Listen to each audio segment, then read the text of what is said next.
Lo prometíamos en la primera hora del programa, vamos a tocar un poquito más en profundidad con alguien que sabe del tema y no que sabe, esto es lo importante. Y no que opina como nosotros así livianamente sobre el tema de Brasil y qué pasa qué repercusiones puede tener esto que ha ocurrido con el mercado de las carnes brasileras. Miguel Gorelick es un especialista en el sector de ganados y carnes, es director del sitio Valor Carne, un sitio con información de primera en lo que tiene que ver con la ganadería y el negocio de los ganados y carnes, y lo tenemos al teléfono. Miguel, buen día. Belisario Sarabia Olmos lo saluda. ¿Cómo anda? Buenos días, ¿qué tal? Gracias por atendernos y queríamos recurrir a usted. A ver, se han dicho muchas cosas después de que ha surgido esta información sobre el mercado cárnico de Brasil. Y bueno, ¿cuáles pueden ser las repercusiones, no solo para la Argentina, sino también para el Mercosur? ¿Y qué puede cambiar a nivel mundial con esto, no? Perfecto. En primer lugar, quiero señalar que es demasiado pronto como para poder hacer un análisis definitivo y una proyección a partir de la misma. Es decir, esto es algo que está cambiando todos los días, que cada tantas horas se producen novedades en un sentido o en otro, así que está todo muy movilizado. Hay muchos países que han prohibido el ingreso de carnes brasileñas, otros mercados que se han limitado a prohibir el ingreso desde algunas de las 21 plantas que fueron involucradas en la denuncia de la Policía Federal brasileña. Así que hay para todos los gustos, y esto está cambiando. Corea del Sur inmediatamente prohibió la carne brasileña y al día siguiente levantó esta prohibición y la cambió por controles más exigentes. Así que estamos caminando en un terreno bastante movedizo. ¿Y estos cambios qué tienen que ver? Por ejemplo, una decisión como la que usted señala de Corea, de hoy sí, mañana cambiamos la posición. Bueno, depende de los elementos que las autoridades sanitarias de cada país interpreten como aquel que va a proteger mejor la salud de sus consumidores. Sobre esto no es una cuestión aritmética, sino que el criterio de cada organismo también juega un rol importante.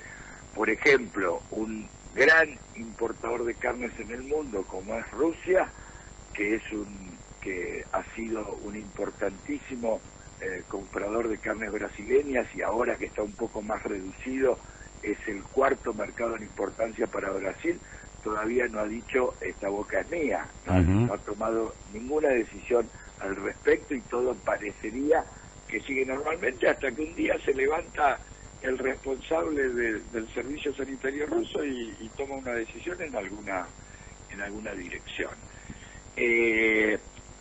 Pero digamos, con la precaución inicial, en el sentido de que es demasiado pronto para hacer un pronóstico, lo que se puede decir claramente es que Brasil está ya mismo sufriendo un impacto económico de magnitud.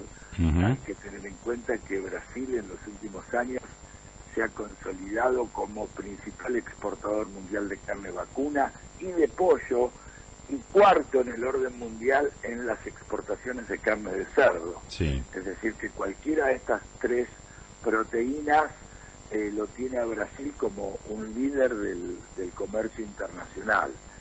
Y las exportaciones de carnes vacunas, para tomar a una de las especies que venían promediando embarques al exterior por más de 60 millones de dólares por día, el martes pasado llegó a la milésima parte, se exportaron $70.000. Esto da una idea de la magnitud del golpe este. Ahora, Brasil va a ser el único castigado por esta situación y todos los demás nos vamos a beneficiar.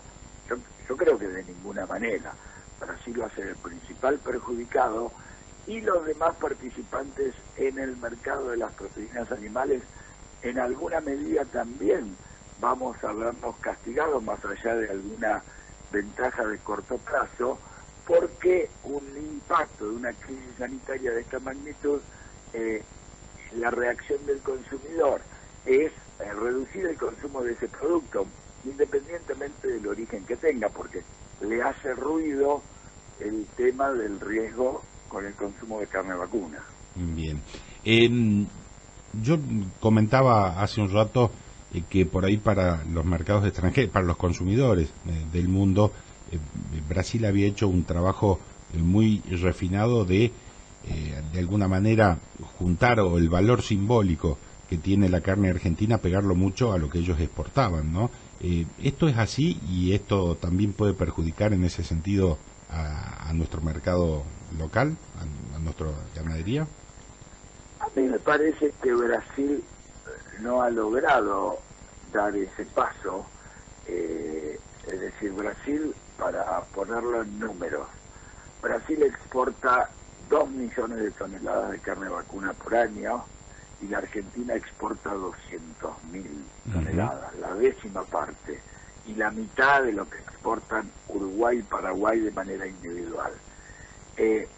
Yo no creo que Brasil, que alguna empresa brasileña haya logrado mejorar sus colocaciones por la asociación que tiene la producción de carnes en la Argentina de alguna de esas empresas, y en todo caso inclusive puede haber deteriorado sus propias ventas de carne argentina al mezclarse con la carne genéricamente de origen sudamericano.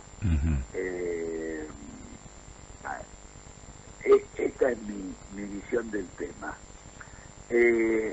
Ahora, como yo decía antes, todos los participantes en el mercado internacional de carnes van a tener alguna consecuencia negativa si esta situación se profundizara y se prolongara. Si a partir del lunes el gobierno brasileño puede dar una versión elocuente, contundente, verosímil sobre lo que verdaderamente sucedió en este escándalo, de manera de poner límites a la progresión de esta crisis,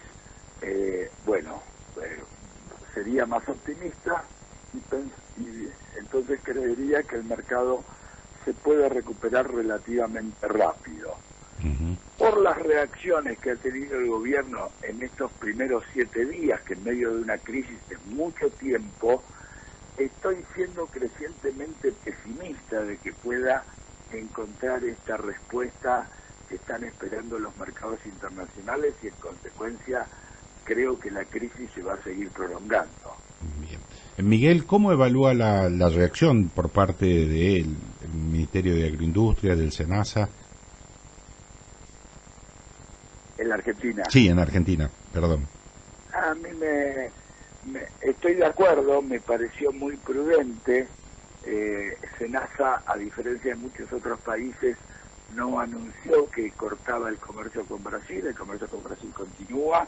Lo que se hace es reforzar los controles sobre la carne que se originan en las plantas denunciadas, inclusive como una de ellas había exportado a la Argentina carne de cerdo, el SENASA en estos días está rechequeando la carne que los importadores todavía tenían en stock y esa carne no puede distribuirse ni comercializarse hasta tanto no estén los resultados de esta nueva ronda de análisis.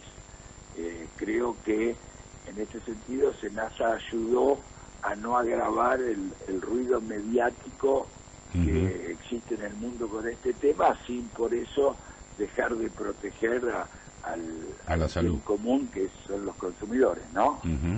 Miguel, en el plano de la especulación, porque recién conversamos acá en la mesa, ¿qué puede haber llevado a quienes han cometido esta falta a hacerla, ¿no? Porque bien lo señala usted, creo que Brasil está indiscutidamente como número 1 en carne bovina, tiene su buena posición en pollo. ¿Qué pingüe ganancia puede haber tenido el haber hecho esta manipulación sobre la carne, no? Es muy difícil de responder a esa pregunta, porque en todo caso la otra pregunta que viene asociada a esto es cómo una empresa que posee decenas de fábricas en un país, como es el caso de algunos de los denunciados, y supuestamente un funcionario de primera línea tiene acceso a los sistemas informáticos del servicio oficial, puede estar involucrada con una o dos plantas, digamos.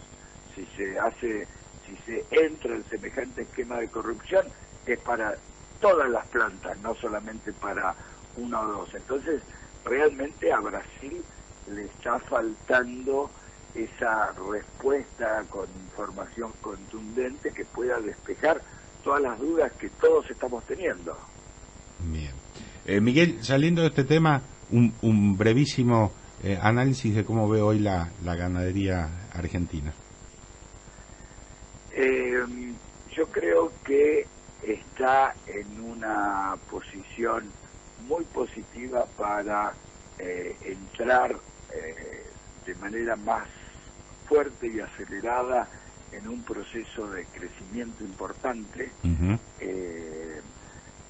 Tanto el mercado internacional, inclusive a pesar de esta crisis que estamos viviendo en estos días, como las condiciones productivas internas de la Argentina están indicando que puede retomarse una etapa de crecimiento significativa después de toda la crisis y la caída que ha habido en los años previos, tras muchos años de malas políticas económicas dirigidas al sector. Yo desde ese punto de vista soy muy optimista con lo que pueda pasar con la ganadería y con la industria de carnes en el país. ¿Y cómo ve el rol que puede tener en este, digamos, en este escenario el NOA, ¿no? Particularmente. En esta región es la que mejor desempeño en materia productiva ha tenido en el país, inclusive en los años de caída del país los números del NOA son positivos y son hacia arriba en cuanto a cantidad de cabezas en existencias y cantidad de carne producida, y yo creo que debería seguir liderando las tasas de crecimiento en materia ganadera. Miguel, le agradecemos muchísimo, lo recomendamos a